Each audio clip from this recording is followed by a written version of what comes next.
I found out I was written out of my parents' will on the same day I paid their property tax bill, $17,841. I wired it without hesitation because that's what I always did. I was the daughter who showed up, who fixed things, who never asked questions. And that same afternoon, while scanning documents for their health insurance, I opened a cream-colored folder and saw my entire future erased in one line. Everything went to my 29-year-old brother Tyler, who still lives in their basement and hasn't held a job in years. My name, Emma Harper, appeared once. One single line that said they loved us both equally and trusted us to care for each other. No mention of the thousands I'd given. No acknowledgement of the life I'd put on hold. Just a polite way of saying I didn't matter. So I did what they never expected. I stopped. I was standing in the living room of the house I'd helped save 3 times. Once when Dad had back surgery and couldn't work for months. Once during the pandemic when both my parents lost half their retirement in the market. And once last spring when the furnace went out just before a cold snap and I wired the contractor the full cost before they even called to ask. That day, I wasn't there to fix anything, just helping Dad scan some paperwork for their health insurance. Something I did often. My dad, Robert Harper, everyone called him Bob, never quite figured out the printer-scanner combo even after 10 years. He always said I was good with tech, though I'd worked in project management, not IT, for over a decade. He'd left a stack of documents on the dining table. I moved through them quickly. Medical records, some Medicare forms, a utility bill or two. Then I saw it. A cream-colored folder, thick, neatly labeled in my mom Linda's handwriting. Estate plan, final copy. I shouldn't have opened it, I know that. But I had just paid their property tax bill the week before, and I was planning to swing by the pharmacy after this and pick up their blood pressure refills like I always did. So yes, I opened it. Inside was their will, notarized 2 months ago. Their house, fully paid off. Their remaining retirement accounts, a life insurance policy. All of it to my brother, Tyler Harper, 29, no job, still living at home. He'd dropped out of college twice, spent a few years working on music, which mostly meant jamming in the garage and posting clips that never broke 200 views. My parents always said he just hadn't found his path yet. My name appeared once, one line. We love both of our children equally and trust them to care for one another. That was it. No mention of the taxes I'd paid. No line about the savings I'd transferred without being asked. Not even a thank you. Just a polite way of saying you don't need anything and we don't owe you anything. I didn't say anything at first, just stood there staring at the paper while the scanner hummed in the background. My hands were steady. My breath wasn't. Dad came back in with his coffee and said, "You getting through that stack, Emma?" I held the folder up. "Is this how it is, Dad? Everything to Tyler." He froze, coffee halfway to his lips. Then he sighed. One of those long, exhausted sighs that meant he already knew what I found. "It's not what you think." I didn't answer because it was exactly what I thought. I didn't press him, not right away. Dad just stood there holding his coffee like it might explain something. Then he mumbled, "We figured you'd understand. You're doing well, Emma. You've always done well." That's what they always said when they didn't want to explain. You've always done well. Translation, you don't get to want more. I left the folder on the table and stepped outside to breathe. The porch swing creaked a little when I sat down. I had replaced that swing myself 2 summers ago, same week the deck railing gave out, and I paid a contractor to fix it because Tyler said he was between paychecks again. Back then I didn't mind. I was raised to take care of things, to step up. I grew up in the same house, shared a room with Tyler until I was 13 when Dad finally finished the basement. I still remember the day we painted the walls blue together. Dad, Tyler, and me. Mom brought us lemonade and said, "Look at our little team." Some team. I stayed in Nashville after college because Mom said she couldn't sleep when I was too far away. I turned down a job in Boston even after they offered me more money and a faster track to leadership. I told myself family mattered more. They never asked me to sacrifice. They just never told me it wasn't required. There were the little things. Paying for their car insurance when they were short, buying them groceries when the SNAP renewal got delayed, calling the credit card company when the late fees hit. And the big things, like wiring $11,000 from my savings to catch them up on the mortgage 4 years ago. I did it without question. I just wanted them to feel safe, secure, not worried. And now, after all of that, I was a footnote. A few minutes later, Mom stepped out. She wore the same pale blue cardigan she always wore when she needed to say something heavy. The one from the Christmas I gave her a gift card and Tyler gave her a burned CD. She said she loved both. She didn't sit at first, just stood there twisting the hem of her sleeve. "Emma," she said, not too soft, not too sharp. I didn't look up. She sat beside me anyway. "We didn't mean for you to find out like that." I nodded once. I wasn't going to fill in the silence for her. She let out a breath, not quite a sigh, just a release. "It's not that we don't love you." Still, I said nothing. Because what do you call love that forgets your name when it's inconvenient? She reached over, resting her hand on mine. Her skin was warm, trembling slightly. "Tyler's had a rougher time. You're steady, Emma. You always have been. Steady, strong, reliable. Words that feel kind until you realize they're cages. Labels that let people take from you without guilt." I pulled my hand back. "You could have told me. You could have asked." She looked away, down toward the yard, and that's when she said it, quietly, as if saying it softer made it lighter. "We had to co-sign for Tyler. He needed the help." The word landed like a tap, not a blow, but I heard everything in the way she said it. They didn't just leave me out of the will. They'd already tied themselves to him with real numbers, real debt, real risk. "How much?" I asked. No answer. "Mom, how much?" Still nothing. Then quietly, 35. I stood up. The wind had picked up. The old wind chime over the porch clinked once, then fell still. I looked at her, not angry, just tired. "You didn't choose him because he needed it. You chose him because you already owed it to him." Her eyes widened, but I wasn't looking for a response. "I just didn't know the price included forgetting me." I didn't text. I didn't call. I just stopped. That week, I canceled the auto deposit I'd set up for their utility bills. I deleted the calendar reminder to reorder their medications. I paused the grocery account that delivered every Thursday at 4. Nothing dramatic, no big declaration, just a quiet shift. An empty space where I used to be. I thought they might notice right away, but a week passed. Nothing. By the second week, I started getting the first messages. Dad's text came first. "Water bill came in higher this month. Can you check the account?" I didn't answer. Then Mom. "We're out of the low-sodium crackers you always bring. Tyler forgot." I left it unread.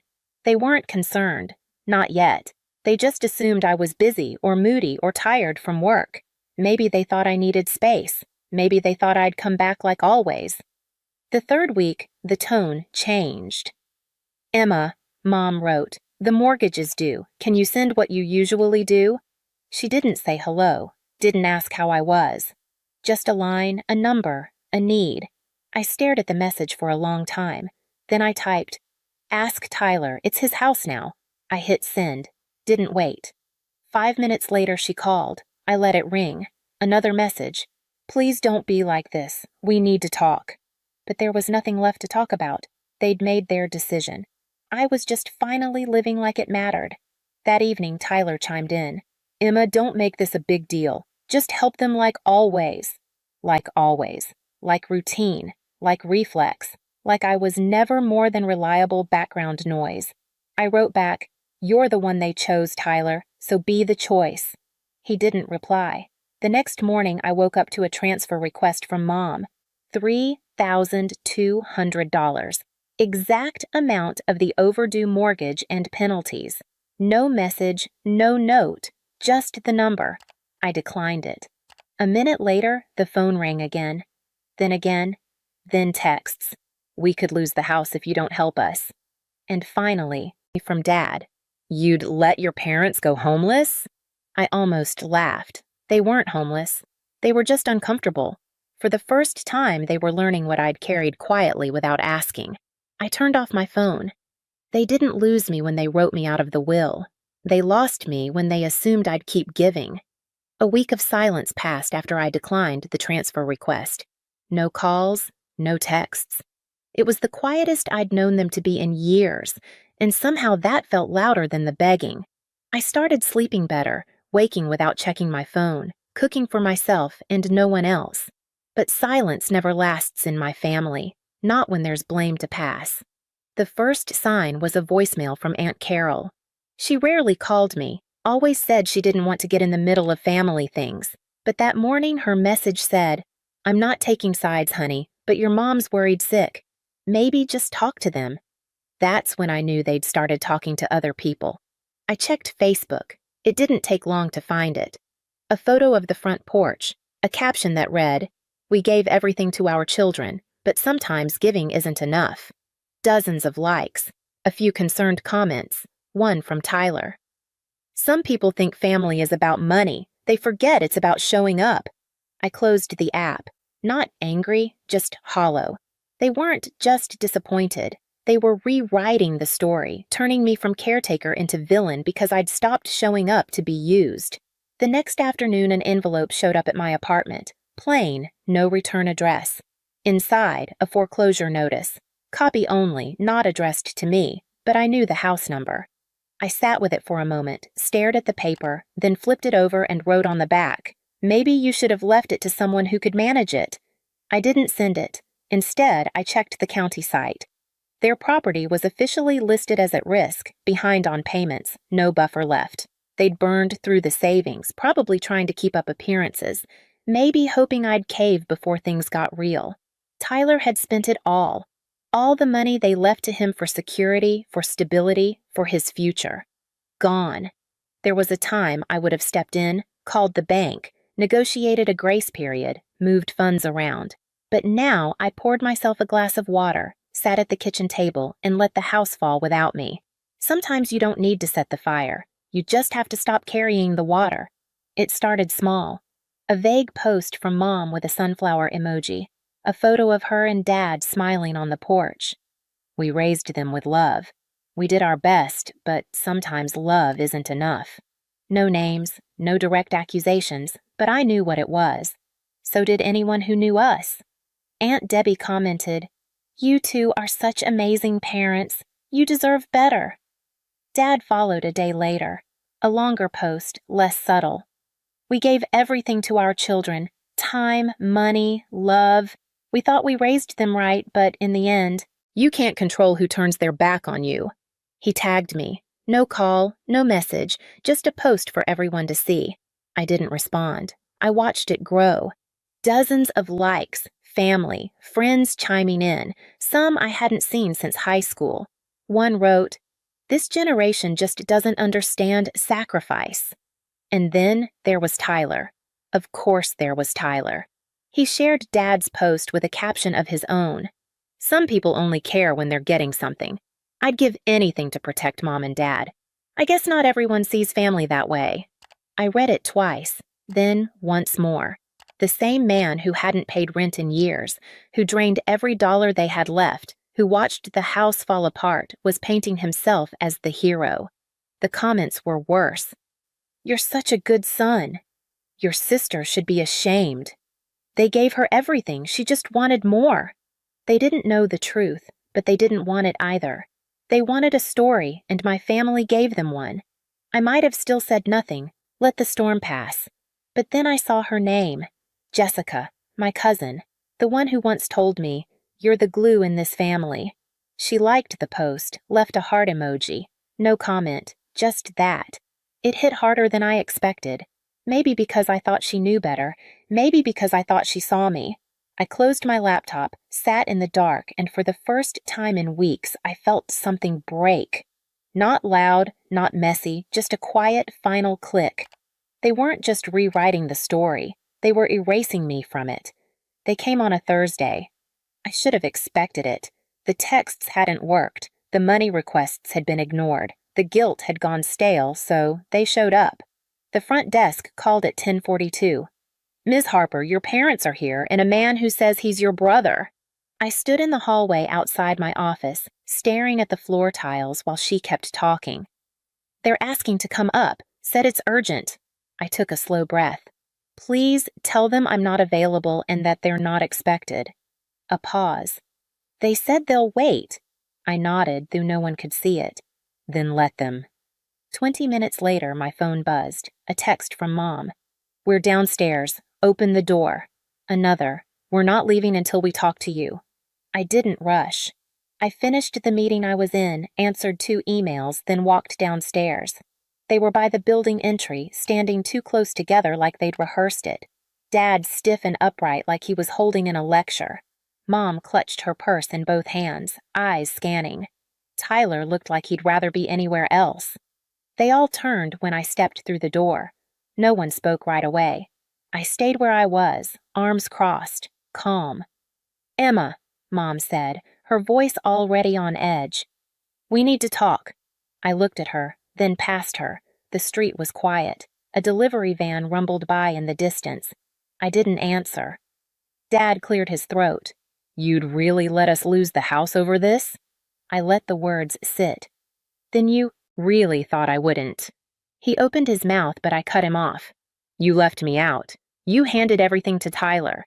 Now you're here asking for the same support I gave for years without question. No one responded.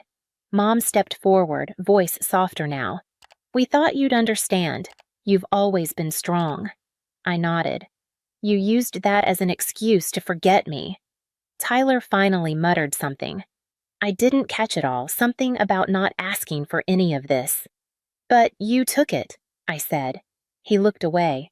Dad's hands were on his hips now, impatient. We fed you, raised you. You owe us something. I almost laughed. I paid that debt every month, every year, and you erased me anyway. Mom's lip trembled. We didn't mean to hurt you. I took one step closer. Then why did you wait for me to disappear before realizing I was the one holding it all up? They said nothing. Tyler reached for the door. I held up a hand. Don't. You're not coming up. You're not coming in. I won't be your answer this time. No yelling, no scene, just stillness. They stood there, 3 people who once called themselves my family, and I was done trying to be seen by people who only looked when they needed something. I didn't block their numbers. I didn't need to. The silence I gave them was louder than anything they could shout back. They texted for a while. Mom tried soft words. Dad went colder, blaming, demanding. Tyler stayed mostly quiet, just one last message. You think this makes you better? Walking away? I didn't answer. A few days later, I took a walk. No purpose, just movement.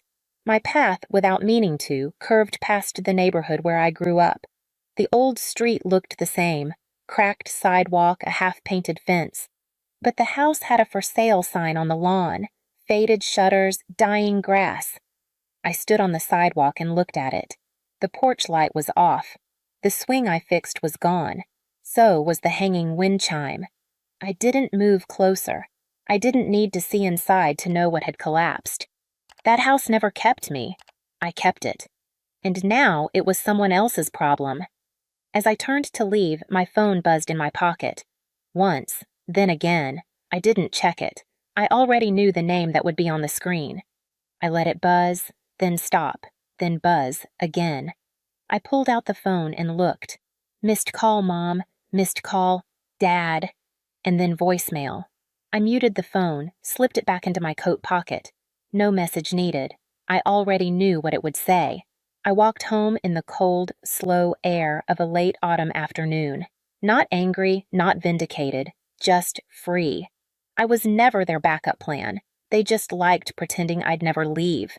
If you've ever been the one who gave everything and got nothing in return, drop a comment. And if this story hit home, subscribe for more real stories about family, betrayal, and finding your own strength. I was standing over a cheap grill in my apartment courtyard, flipping chicken thighs that were 2 days from expiring, when the lie unraveled right in front of me. It was supposed to be family tradition. Every year, like clockwork, we gathered for the 4th of July barbecue. It was never fancy, just ribs, fireworks, stories, and that specific brand of chaotic joy only big families can create. But this year, too broke for prep and travel. My mom had texted, "We're just laying low this summer. my dad added. Even my sister, Serena, said, "Girl, nobody has the energy. Let's skip it this year." So, I did what I always do, adjusted, adapted, didn't make a fuss. I picked up a $6 tray of meat, threw some frozen corn on the side, and grilled by myself like a fool. I even played some old music to fake the vibe. I didn't blame them. Until my phone buzzed. It was a notification from Serena's Instagram. Party Popper Barbecue Bash 2K24 Fire Family Only. A live stream. I tapped it, thinking maybe it was an old clip. It wasn't. The screen lit up with colored lights. A DJ booth in my parents' backyard. Long tables decorated with red and white checkered cloths. Kids with sparklers. Wine glasses clinking. Laughter so loud I could feel it in my chest. Everyone was there. Cousins. Aunt Maya. Uncle Terrence, the same uncle I once cut ties with because he disrespected my family and I chose them over him. And there he was, getting a plate of ribs from my mother. But me? Nowhere. No invite. No call. Not even a pity text. I stood there frozen, spatula in hand. While the screen zoomed in on Serena doing a TikTok dance beside the grill, I helped my dad build with my tax refund 2 summers ago. My chest tightened, but I said nothing. Not when they set off the fireworks. Not when Serena panned to the camera and screamed, "Best night ever with my favorite people." Not even when someone in the comments asked, "Where's Danielle?" and she ignored it like the question never happened. I turned the grill off. Let the food get cold. I sat on the ground beside my tiny balcony and stared at that screen until the battery died. And for once, I didn't cry. Because this wasn't just a forgotten invite. This was a decision. They hadn't forgotten me. They had excluded me. My name is Danielle. And from wherever you're watching this, stay with me.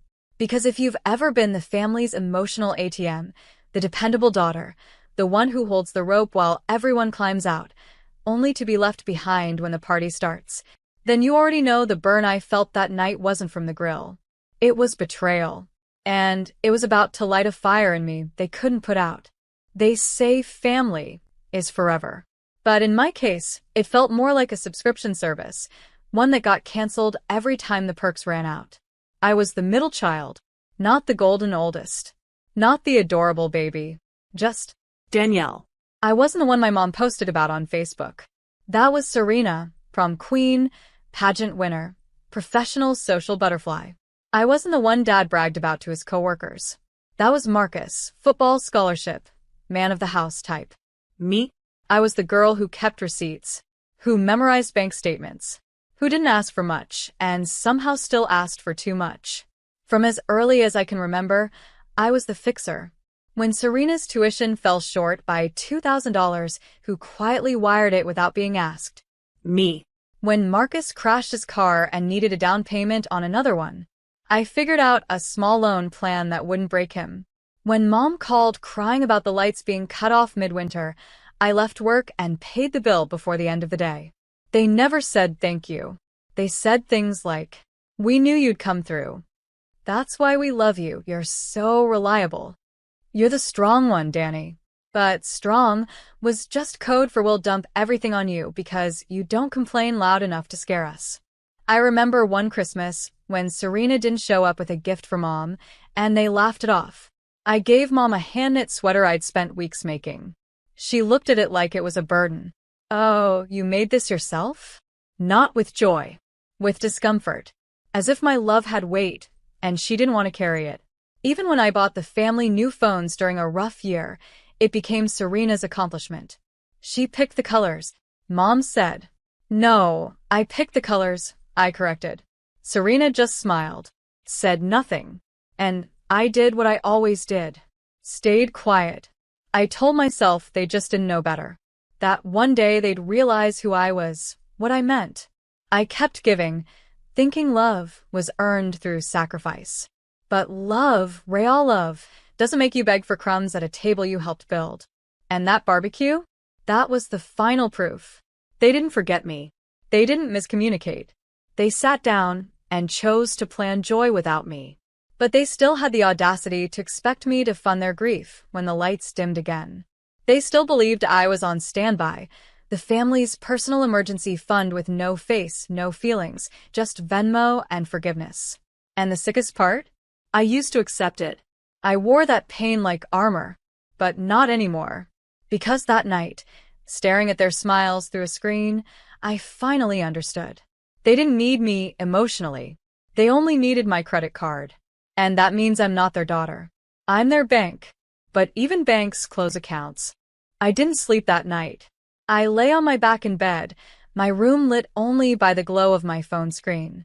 The live stream was over, but Serena had posted clips, reels, stories, even a carousel of group shots titled, "Just Family Things, Two Hearts."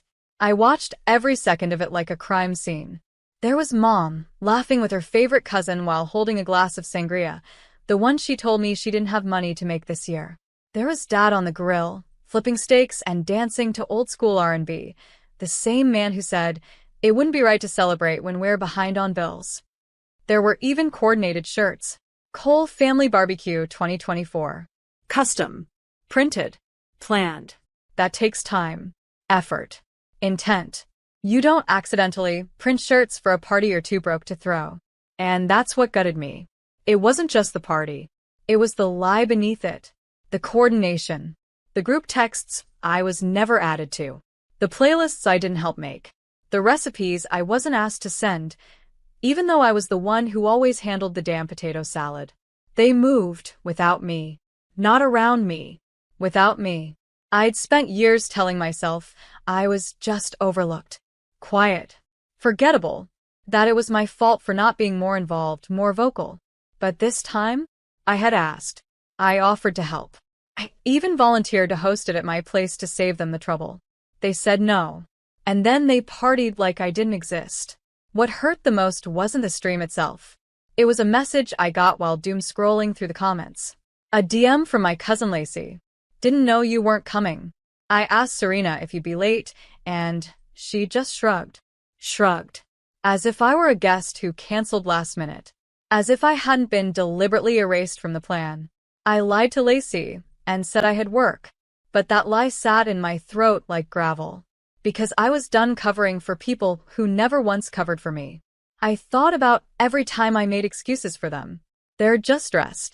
They didn't mean it like that. Maybe they forgot to add me to the invite, but forgetting is a mistake. This was a strategy.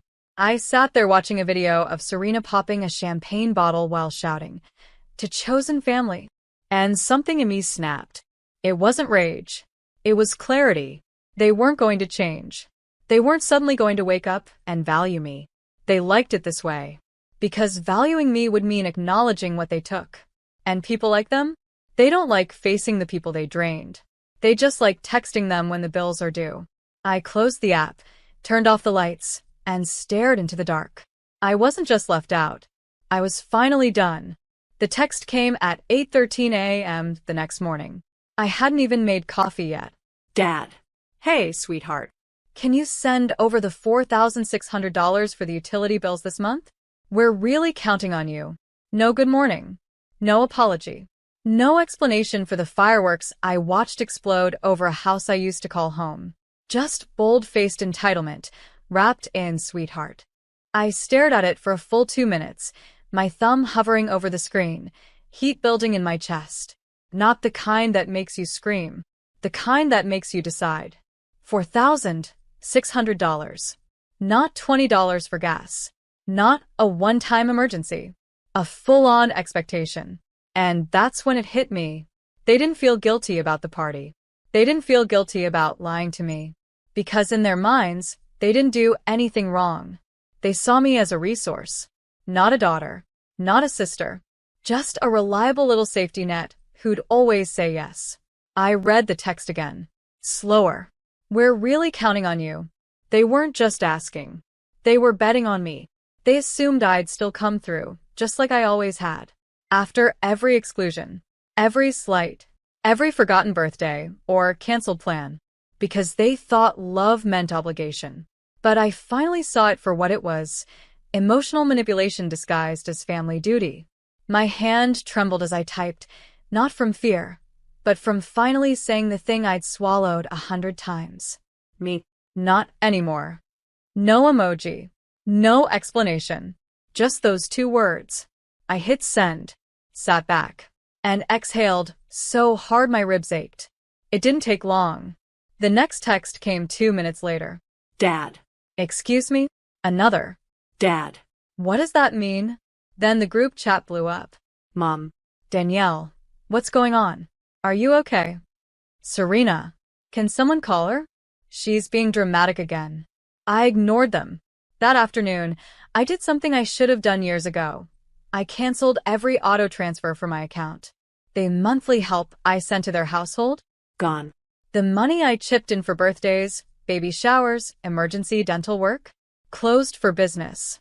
I opened a savings account and renamed it. For me. Every penny they expected from me now went there. That evening, Serena posted an Instagram story. Some people forget where they came from. With a vague image of someone tearing up a check. I laughed. Forget where I came from? No. I remembered too well. I just finally remembered who I was before they taught me I had to earn love with my wallet. Before I became their quiet sponsor. Before I learned that even your own family will build joy around you while pretending you're not standing in the cold outside. I was done begging for entry to a party I wasn't even invited to. Let them host barbecues. Let them send texts. Let them wonder why the ATM stopped spitting out affection. Because this time, I wasn't waiting for an apology. I was building a world where I didn't need one. It's funny how quickly people notice your absence when they can't benefit from your presence anymore. The first week after I sent "not anymore," the group chat went quiet. I think they assumed I was just throwing a tantrum, that I'd cool off, cave in, and come crawling back like always. But I didn't. I didn't text back. I didn't answer calls. I didn't check Serena's stories. I let the silence grow. And like clockwork, the cracks started to show. On Thursday, my mom sent a voice note. Fake sweet, guilt-laced. Danielle, honey, we're worried. You're being distant. We didn't mean to hurt you. Didn't mean to hurt me. They meant to exclude me. That part wasn't accidental. Then Dad followed up with his signature passive-aggressive line. I just hope this new attitude of yours doesn't cost you the people who love you most. The people who love me? You mean the ones who threw a whole party and pretended I was dead? The ones who lied straight to my face and then expected $4,600 the next day? Right. So, I responded with the most brutal thing I've ever done. Nothing. No reply. No reaction. I changed the notification settings on my phone so texts from Mom, Dad, and Serena didn't even light up my screen. But I made time for one person, my little brother, Jesse. He's younger, quieter, and always stuck between being loyal and being afraid. He texted me, "Are you okay?" And for once, I told him the truth. Yeah, I'm actually more okay than I've ever been. Just finally drawing the line. He responded, "I get it." That's all he said. But it was enough. The rest of the family, though, they didn't get it. Because for the first time in their lives, the Danielle they knew, the helper, the giver, the fixer, was gone. And suddenly, they were flailing. Aunt Maya messaged me about pitching in for Grandma's birthday gift. I didn't respond. Serena sent a screenshot of a GoFundMe she made for unexpected medical bills. I didn't click it. Mom called from a different number. I blocked it. And in the meantime, I booked myself a weekend getaway. Somewhere quiet. Somewhere warm. I took the money I would have sent to them, and I paid for a massage, a silk robe, and a balcony view of the ocean. No one asked me if I was okay, so I stopped asking them if they were. I started journaling again. I bought new plants. I joined a book club that didn't include people who only remembered I existed when rent was due. And one night, as I ate takeout on my couch in peace, Serena posted this on her story. When you finally put yourself first, selfish people start calling you changed. The irony nearly knocked the rice out of my mouth. They couldn't believe I'd stopped pouring into a family that treated me like a spout, something you turn on when you're thirsty and shut off when you're full. But I wasn't a faucet anymore. I was a flood. And they were going to learn what it felt like to be left in the drought they created. The first real sign that they were struggling came through my email, a forwarded notice from the power company, addressed to my parents. Urgent. Second notice. Scheduled shut-off pending. It wasn't even sent to me directly. No, my dad just forwarded it with a single line. This is what happens when you ignore your responsibilities. Responsibilities? I laughed. Out loud. In public. I was sitting at a coffee shop, sipping a $7 lavender latte that I didn't feel guilty about for once. And this man, this father, was trying to shame me into feeling bad for no longer carrying his load. I deleted the email. 2 days later, Serena texted, "You're making everything harder than it has to be." No, how are you? No, I'm sorry. Just blame. Typical. Then came the social media shift. For weeks, Serena had been posting party photos, beach selfies, and passive-aggressive captions about outgrowing people. But suddenly, her feed went dark. Instead, I got tagged in a post by someone else. It was a screenshot from a local gossip page, one of those messy Instagram accounts that expose everything. The headline? Cole family GoFundMe sparks backlash. Sister of viral barbecue snubbed from fundraiser? Underneath were comments like, "Wait, this is the same family that left her out of that barbecue, right? Didn't she used to pay their bills? LOL, now they want her money?" The audacity. Apparently, someone pieced the story together. People remembered. That live stream? It had burned its way into the internet's memory. And now, the same people who cheered their party were dragging them for begging. Their GoFundMe raised $92. The goal was $10,000. Meanwhile, my inbox was filling with requests for interviews. People wanted to hear my side. Podcasts. Local news. One reporter offered to fly out and do a video feature. I declined. Because my revenge wasn't going viral. It was living well. I posted one photo, just one. Me on a balcony in a silk robe, holding coffee, ocean behind me. No caption. And yet, somehow it said everything. Serena texted me, "You really think you're better than us now?" I didn't respond. Mom tried next. "You're embarrassing the family." To which I almost replied, "You embarrassed yourselves." I just stopped cleaning up after it. But I didn't send it. Silence was better. Silence was louder. Then Jesse messaged me one night. "They're freaking out. Dad's blaming everyone. Mom keeps crying." Serena deleted Instagram. I asked, "How are you holding up?" He replied, "Better now. I think I needed to see all this. I used to think you were just moody. But now I get it. You were exhausted." That was the moment I knew I'd made the right choice. I didn't want to destroy them. I just wanted to stop disappearing for them. Let them feel what it's like to live without me. Not because I want them to suffer, but because I want them to learn. Love isn't a transaction, and loyalty without respect is just self-betrayal. It was a Sunday. Quiet. The kind of day made for healing, soft sunlight, clean floors, music low in the background. I had just made cinnamon tea and lit a new candle when the buzzer rang. I wasn't expecting anyone. When I looked through the peephole, my stomach didn't twist. It hardened. There they were. Mom. Dad. And Serena, all standing in the hallway of my apartment building, dressed like they were going to church, not storming the gates of the daughter they left out. Dad stepped forward and pressed the intercom again. "Danielle. "We need to talk." His voice was tired, rough around the edges. I picked up the receiver, but didn't buzz them in. Instead, I just said, "Now you remember where I live?" There was a pause. Then Mom's voice, soft like a blanket over a weapon. "We didn't mean to hurt you. Can we please come in?" I almost laughed. Come in? After they pretended I didn't exist on the one day that used to belong to all of us? After lying, excluding, and then expecting me to pay their bills? Serena tried next. "We didn't think it would turn into all this, okay? It was supposed to be simple. A low-key thing. It got big. We didn't mean to go behind your back." "Stop," I said. The line went quiet. I could hear them shifting awkwardly, like kids waiting for a scolding. It was poetic. I took a deep breath and said what I had rehearsed in my mind for weeks. "You needed me when you wanted food on the table. But I needed you on barbecue night. And you weren't there." Dad muttered something. I didn't care what. I kept going. "You celebrated behind my back. You lied to my face. And then, like always, you only came looking when something broke. We're your family, Mom snapped. No, I said, calm and clear. You were.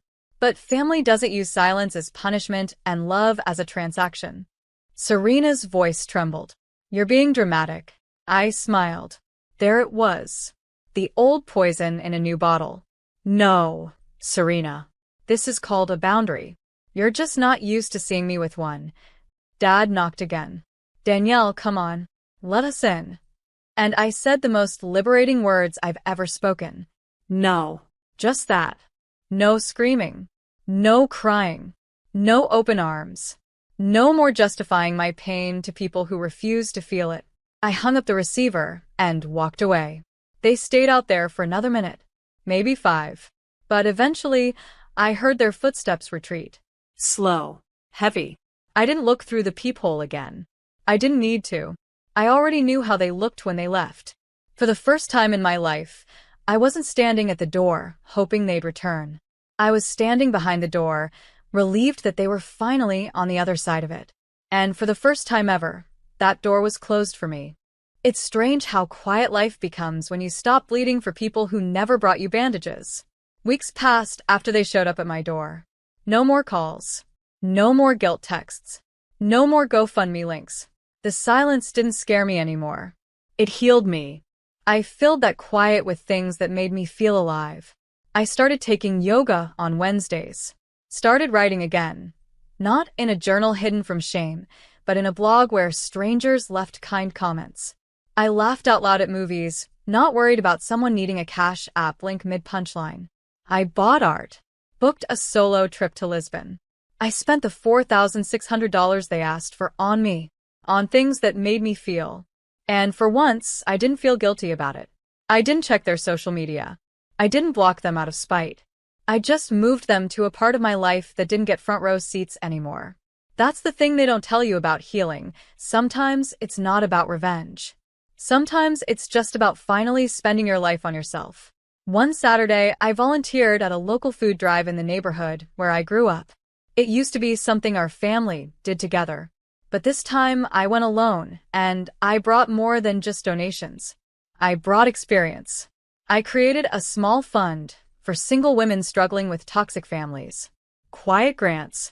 No red tape. Just support. I called it the Forgiven Line. Not because I forgave them, but because I forgave myself for staying too long. And as I handed a grocery bag to a woman with tired eyes, she smiled and whispered, "It means a lot when someone shows up. Thank you." That's when it hit me. I had spent so many years showing up for people who only opened the door when they wanted something. Now I was showing up for people who were grateful I knocked. That night, I sat in my living room, candles lit, feet up, scrolling through photos of Lisbon apartments, just dreaming. And a text came in. Not from Mom. Not from Dad. Not from Serena. From Jesse. "I'm proud of you, Danny. You made it out." And I cried. Because I had. I had made it out of the trap of being the reliable one. Out of the house where love came with terms and loyalty had expiration dates. Out of the lie that said, to be good, you must give until there's nothing left. Not anymore. Now I gave with full hands and a full heart to people who never asked for more than I could give. People who saw me, not just my wallet. And the final message I ever sent to my parents came weeks later, after a brief letter arrived asking if we could have a mature conversation and put the past behind us. I replied, "The past made me strong. The present makes me free. I don't hate you. I'm just not coming back." That was it. No drama. No revenge fantasy. Just peace. Priceless, untouchable peace. They taught me how to give everything until I finally gave to myself. Not because I stopped loving them, but because I started loving me. I was 17 when my father dragged my suitcase down the stairs, let it slam against every step, then tossed it onto the driveway like it was full of garbage. I didn't say anything. My voice had already been stripped down to silence over the years. My mother stood at the doorway, arms crossed like a statue sculpted out of resentment. He pointed his finger in my face, so close I could smell the bitterness in his breath. "In a month, you'll be back on your knees. Parasite." I cried, of course I did. Not because I believed him, but because I knew he believed every word. I picked up my suitcase, a cheap one with a broken zipper and a single change of clothes inside, and walked away. No hug, no goodbye, just the sound of the screen door slamming behind me. I didn't look back, because if I had, I might have broken. And I couldn't afford to. No job, no apartment, just a prepaid phone with 3% battery and no charger. I slept on a bench that night, ate a stale bagel the next morning, and spent the rest of the week chasing any kind of work that would take a kid with no address and no references. But I made it through that first month, and the one after, and every one that followed. I survived. I endured. And slowly I built. It's been 9 years since that night. And the girl with the torn suitcase? She doesn't exist anymore. Today, I live in a home I bought in full. I run my own business. My name is featured in magazines and startup lists. I mentor women who were told they'd never become anything. And for the last 9 years, I never heard from them. Not a single text. Not even when I graduated college. Not when I was featured in Business Weekly's Next Power Builders. Not even when I bought the house that sits just 5 miles from theirs. I became invisible until now. Because last Tuesday, my phone started buzzing. Unknown numbers. Back-to-back voicemails. Some from my hometown area code. One from a number I knew by heart, even though I had deleted it long ago. I listened to one message. Camille, it's your mother. Please. We need to talk. We wouldn't be reaching out if it wasn't serious. Please call. I didn't respond, so they tried again. It's urgent. It's about the house. And then, we were sorry. Sorry? After nearly a decade? After leaving your own daughter on the street with nothing but a broken suitcase and a slur echoing in her ears? I stared at my screen, watched the calls come in again, and I smiled. My name is Camille. And from wherever you're watching this, stay with me. Because the people who left me in the dirt at 17, they just came crawling back. And this time, I'm the one holding the door. If you had looked at our house from the outside, you'd never guess what it felt like to live inside it. White picket fence. Perfect lawn. A mailbox with gold lettering. People at church used to say things like, "You're so lucky, Camille. Your parents seem so put together." But inside, it was a war zone wrapped in good manners. My father ruled like a general. Every word, every decision, every silence his. My mother floated behind him like a ghost in pearls, smiling when people watched, but cold as marble when the doors shut. They didn't hit me. No. Their weapons were quieter, sharper. They punished me with silence, with disapproval, with withholding love unless I conformed. Straighten your back. Why do you always have to talk so much? Don't be dramatic. Stop drawing, it's a waste of time. Be more like your cousin Jenna. At least she knows how to follow rules. I was a straight-A student, but it was never enough. I remember once coming home with a 98 on a calculus test. Dad glanced at the paper, handed it back without looking at me, and said, "Should have been 100. I stopped showing him my grades after that. I wasn't allowed to decorate my room. No posters. No color. Even birthdays felt transactional. Gifts chosen without thought, like they were checking boxes on a list of things parents were supposed to do. But the control didn't stop at the door. When I was 14, I applied for a local art program. I'd been sketching since I could hold a pencil. It was the only time I felt like I existed. When they found the acceptance letter in my bag, they ripped it up in front of me. "We're not paying for you to chase nonsense. You'll embarrass us." I was grounded for trying. That was love in our house, conditional, earned through obedience, granted only when you were useful. By the time I was 16, I'd stopped dreaming out loud. I just focused on surviving. I got a job at a diner after school and told them it was for character building when really it was so I could stash money in a secret envelope behind my dresser. I told myself, one day I'll leave, and I won't look back. But when that day came, when I stood at the edge of the driveway with that busted suitcase and bruised heart, it still broke me. Because no matter how bad it was, a part of me always hoped they'd love me enough to change. They didn't. They called me a parasite. They said I'd be on my knees in a month. And when I left, they didn't check. Didn't call. Didn't wonder if I was alive. To them, cutting me off wasn't cruelty. It was teaching me a lesson. But here's the twist. I learned it. Just not the one they hoped for. They taught me that silence can be armor. That rejection can be a map. That sometimes the only way to survive is to stop begging for love from people who only speak the language of power. So, I became fluent in my own. And now, years later, they want a conversation? No. They're not ready for the woman they forged in their fire. The first night on the street feels like drowning with your eyes wide open. I had $37 in my pocket and a suitcase that barely closed. My only pair of decent shoes were the ones on my feet, and my only real plan was, don't die. I spent that night in the corner of a 24-hour bus station. I used my hoodie as a pillow. I wrapped my arms around my suitcase like it was a shield. I didn't sleep, not really.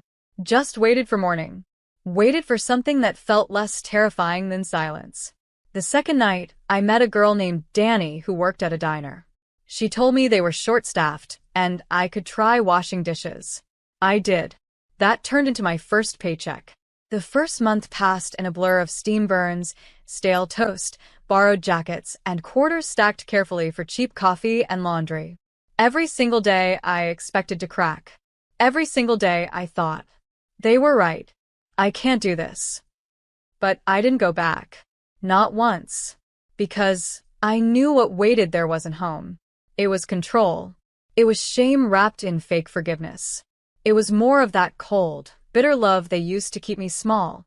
So I stayed out in the storm and learned to build shelter from scratch. I rented a room from an older woman named Mrs. Lyle. She charged me $100 a month and made soup on Sundays. She didn't ask questions. Didn't judge. Just told me, survival's not pretty, baby. But it's beautiful when you do it. By month 3, I had 2 jobs. By month 6, I had enrolled in night classes using a small community grant. By year 2, I earned a scholarship. I didn't tell anyone. Not a soul. Especially not them. I imagined my mother sipping coffee at the kitchen table, wondering if I was still alive.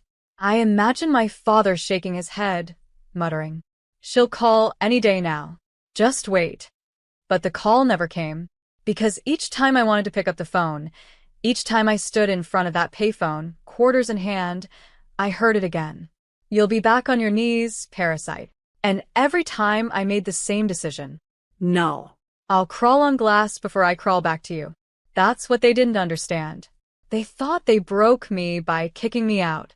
But all they really did was free me. Because once I had nothing, no safety net, no expectations, no hands holding me down, I could finally see what I was capable of. And it wasn't just survival. It was rebirth. Over the next few years, I built my future like it was an act of revenge. Late nights studying. Freelance gigs that turned into steady income. Tutoring kids in math for cash under the table. Eventually, I built a consulting business, slowly then suddenly. By 24, I had contracts, savings, and a studio apartment filled with things I earned. Not a single dime from them. Not a single apology from them. And now, 9 years later, with everything I have, they want a seat at my table? Funny. They didn't think I'd last a month.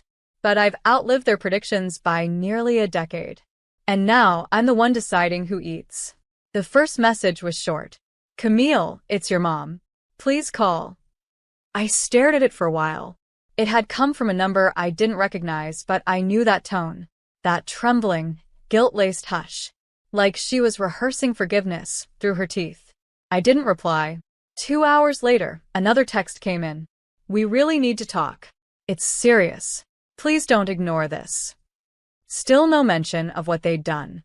"No. We're sorry for throwing you away." "No. We regret calling you a parasite." Just urgency, the kind of panic people feel when their safety net is gone, and they realize the one they cut loose was the only thing strong enough to catch them. Then came the voicemail from my dad. His voice sounded rough. Tired. Worn down in a way I'd never heard growing up. "Camille, I know we didn't end on good terms. But this isn't about the past. We just need a little help. Some things happened with the business. We're behind on the house, taxes, then a long pause. We wouldn't be asking if it wasn't serious. Just call me back. I didn't cry. I should've, maybe. But all I felt was this slow, cold wave of realization. They didn't call because they missed me. They called because they needed me. And suddenly, I understood the silence of the last 9 years. It wasn't guilt. It wasn't shame. It was disinterest. I was useless to them until now. So I started digging. I opened a private browser and searched my father's business. And there it was. Bankruptcy filing. IRS lien. 3 lawsuits. A foreclosure notice posted publicly 3 weeks ago. It was all crumbling. The house they kept pristine? On auction listing sites. The business they prioritized over me? Dead. And I had just signed a 6-figure deal with an international client. My team was expanding. I had employees, interns, an office with my name on the wall. 9 years ago, they bet I'd be nothing. Now they were betting on me to save them. I sat with that thought. I let it marinate in silence. Because this wasn't a movie. There was no epic reunion speech. No tearful embrace at a train station. This was real life. And in real life, when people show you what you mean to them, believe them. I thought about replying. Thought about saying, Sure. I'll help. Let's meet at that same driveway you threw me down. But no. They didn't deserve poetic. They deserved truth. I took my time. Let them sweat through a weekend of radio silence. And then I sent one line, no greeting. No emoji. No punctuation. You said I'd be back on my knees. Turns out I was just getting on my feet. They didn't reply. And that silence? For once, it was mine. I agreed to meet them. Not because I owe them anything. Not because I had questions. But because I wanted to look them in the eye. And not feel small. I picked the place, a quiet cafe in the nicer part of town. The kind of place they wouldn't have expected me to belong in. The kind of place they used to tell me I'd never afford if I kept chasing dreams like a fool. I wore a tailored blazer. Neutral tones. Clean lines. Power. My hair was pulled back. No loud colors, no revenge makeup. Just peace. And presence. They were already there when I arrived. 2 people who once looked like giants in my life, now sunken, aged by time and consequence. My mother wore oversized sunglasses like they could hide how much she'd been crying. My father looked thinner, grayer, like someone who hadn't slept in weeks. They stood when I walked in. My father tried to smile. Camille. Wow, you look. I held up a hand and sat down. Silence followed. The server came and took my order. A matcha latte, oat milk, no sugar. The same drink they used to mock me for when I couldn't afford it. When we were alone again, I leaned back in my chair and said, Let's not waste time. What do you want? My mother blinked. Sweetheart. Don't, I said calmly. Don't start with sweetheart. Just speak. My dad cleared his throat. We lost the business. It wasn't sudden. It's been declining for years. COVID hit us hard. Then some bad investments. We fell behind on taxes, and now the house is going up for auction. He didn't look at me, just stared at his hands. Mom added quickly, We didn't come here to beg. We just hoped maybe you could help. With a loan. A temporary bridge. We know you're doing well. I sipped my latte and said nothing. After a long pause, I asked, Do you remember what you said to me when you threw me out? They froze. You said I'd be back on my knees in a month. That I was a parasite. My father looked down. My mother whispered. We were scared. We thought you were making a mistake. We didn't know how to help you, and we handled it badly. No, I said. You handled it exactly how you wanted to. You tried to break me. She shook her head, eyes watering. We made a mistake. You made a choice. They both went quiet again. I leaned forward. You made me believe I was nothing. And that belief nearly killed me. But it also made me relentless. My voice didn't crack. Not once. And now you're here, asking for help. Not because you care, but because I have something you want. I stood up, left a 20 on the table. You don't get to meet this version of me. You don't get access to her. She's not for you. My mother opened her mouth to speak, but I was already walking out. And as I stepped into the sunlight, I realized something powerful. They didn't just lose their house. They lost their chance to know the woman they tried to bury. I didn't look back when I left the cafe. Not at the table. Not at them. Not at the years they wasted pretending I was disposable. I walked to my car, a sleek electric coupe I bought cash 2 months ago, and slid into the driver's seat with the kind of quiet confidence you can't fake. They thought I'd come crawling back. But I didn't crawl. I climbed. Step by painful step. The consulting business I started in a cramped studio apartment was now housed in a 2-story corner office with a skyline view. I had 15 employees, 2 assistants, for clients on a wait list, a growing investment portfolio, an apartment in Lisbon I used for creative retreats, and a life that was finally fully mine. No more begging. No more explaining. No more apologizing for shining too brightly in a house that kept its windows closed. While they were gossiping at church, I was networking at conferences. While they were controlling every inch of their crumbling empire, I was building something with open doors and honest work. And the best part? I made sure no other girl had to start the way I did. I launched a mentorship program for young women aging out of foster care. I funded college application scholarships. I held financial literacy workshops in the exact neighborhood they told me to stay away from because it was beneath us. Turns out that neighborhood raised me more than they ever did. One afternoon, my assistant burst into my office. "Camille, check this out." She handed me her iPad. On it, a video clip. Local news. My old family home in the background. Foreclosure auction signs in the yard. My father stood on the porch, shouting at a cameraman to leave the property. My mother? Off-screen, her voice trembling as she said, "This is private. We don't want to talk about our daughter. She has nothing to do with this." But everyone knew. They'd Googled me. They saw my name in headlines. They knew exactly what they threw away. The internet doesn't forget. The comments were brutal. "You kicked her out and now you're broke? Karma's wild. I'd ask her to buy the house and turn it into a shelter. Bet she has more class than all of y'all put together." I didn't share the clip. I didn't need to, because the real revenge was that they had to watch me live, loudly, joyfully, unapologetically, in a world that welcomed me after they slammed the door in my face. I didn't pay their bills, but I did buy something else. 3 weeks later, I closed on a multi-unit property in that same neighborhood, just 5 miles from the house they lost. It wasn't flashy, just a solid building, good bones, good community. I converted the top floor into free housing for displaced women. The unit below it? An art studio. Open to any young girl who wanted to sketch the kind of future she was once told she couldn't have. I didn't put my name on the building. I didn't do press. I didn't need credit. I just needed to give someone else the thing I never had. A soft landing. It happened on a Monday. I was in my office, reviewing design drafts for the shelter expansion, when reception buzzed me. "Camille, there's a woman down here. Says she's your mother." My heart didn't skip. It didn't crack. It just went still. I stood up slowly, walked to the window, and looked down. There she was. Same stiff posture. Same beige trench coat she wore when she dropped me off at church socials. Same eyes, but now swollen, tired, lost. She looked like someone who had finally run out of people to lie to. I stayed at the window. "Tell her I'm in a meeting," I said into the intercom. "But she says it's urgent." "She said that 9 years ago too," I replied. Didn't mean much then either. I turned away. Let the blinds fall.